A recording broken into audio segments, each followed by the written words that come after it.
بسم اللہ الرحمن الرحیم۔ حضرت یوسف علیہ السلام کی بنیامین سے ملاقات، قسط نمبر 5۔ حضرت یوسف علیہ السلام کے بھائیوں نے ان سے وعدہ کیا تھا کہ اگلے سال جب وہ غلہ لینے آئیں گے تو ان کے بھائی بنیامین کو بھی ساتھ لائیں گے، اور اس سلسلے میں جب وہ اجازت لینے کے لیے اپنے والد کے پاس پہنچے تو کہا کہ آپ بنیامین کو ہمارے ساتھ بھیج دیں، ورنہ ہمارا غلہ روک لیا جائے گا اور ہمیں کچھ نہ ملے گا۔ اور بھی جب انہوں نے اپنا سامان کھولا تو انہیں وہ سرمایہ بھی مل گیا جو حضرت یوسف علیہ السلام نے واپس ان کے سامان میں رکھوا دیا تھا۔ اسے دیکھ کر وہ خوش ہوئے اور والد سے کہا کہ ہمیں اور کیا چاہیے، سرمایہ بھی واپس مل گیا ہے، اور اگر بنیامین ساتھ جائے گا تو ہم اور زیادہ اناج لا سکیں گے۔ حضرت یعقوب علیہ السلام اب تک حضرت یوسف علیہ السلام کی جدائی کا غم نہ بھولے تھے اور اپنے بیٹے بنیامین کو خود سے دور نہ کرنا چاہتے تھے، کیونکہ انہیں یوسف کی خوشبو آتی تھی اس لیے انہوں نے فرمایا کہ میں اسے ہرگز تمہارے ساتھ نہ بھیجوں گا، یہاں تک کہ تم اللہ کو بیچ میں رکھ کر مجھ سے قول و قرار نہ کر لو کہ تم اسے میرے پاس واپس نہ لاؤ۔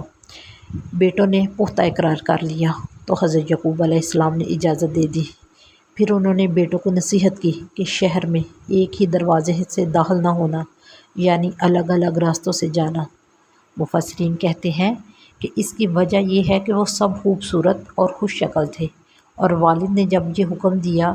اس لیے کہ کہیں بیٹوں کو نظر نہ لگ جائے، اور پھر بیٹے انہی راستوں سے داخل ہوئے جن کا والد نے حکم دیا تھا۔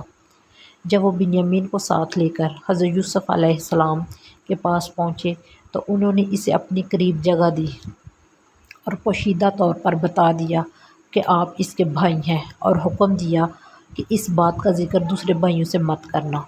مصر کے اس وقت کے قانون کے مطابق حضرت یوسف علیہ السلام بنا کسی وجہ بنیامین کو اپنے پاس نہ رکھ سکتے تھے، لیکن وہ اس کے ساتھ رہنا چاہتے تھے۔ چنانچہ اللہ پاک کے حکم سے انہوں نے ایک تدبیر اختیار کی اور نوکروں سے کہہ کر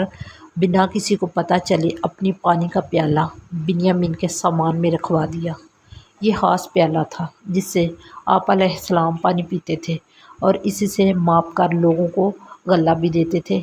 جب وہ روانہ ہو گئے تو ان کے پیچھے چند افراد بھیج دیے جنہوں نے کہا کہ تم لوگ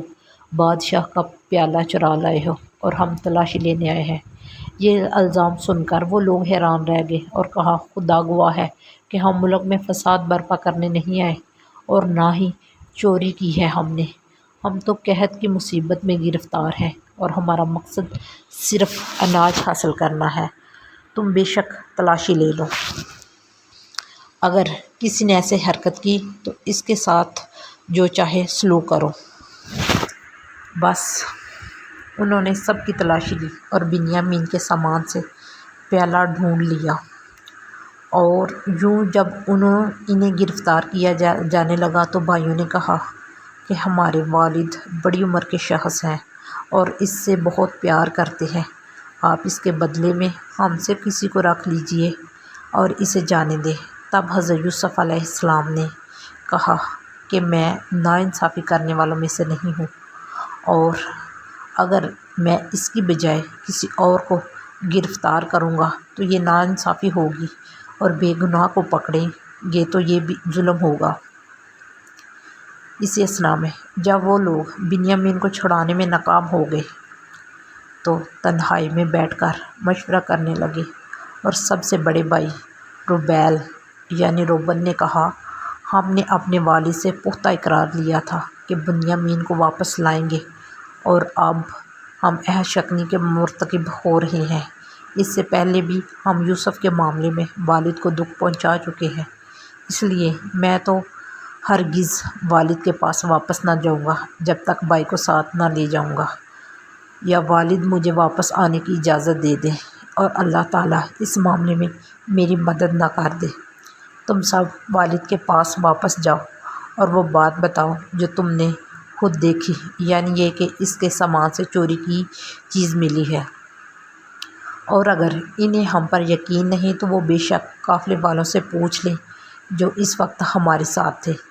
اور یہ خبر مصر میں بھی مشہور ہو چکی ہے، یعنی ہم بالکل سچے ہیں۔ جب وہ حضرت یعقوب علیہ السلام کے پاس پہنچے اور بنیامین کی داستان سنائی تو ان کے پرانے زخم بھی تازہ ہو گئے اور حضرت یوسف علیہ السلام کی جدائی کا دکھ بھی ستانے لگا اور مسلسل رونے کی وجہ سے آپ کی بینائی جاتی رہی، لیکن آپ نے صبر کا دامن تھامے رکھا اور فرمایا کہ مجھے اس بات پر یقین ہے کہ بنیامین نے چوری نہیں کی، کیونکہ یہ اس کی عادت ہی نہیں ہے،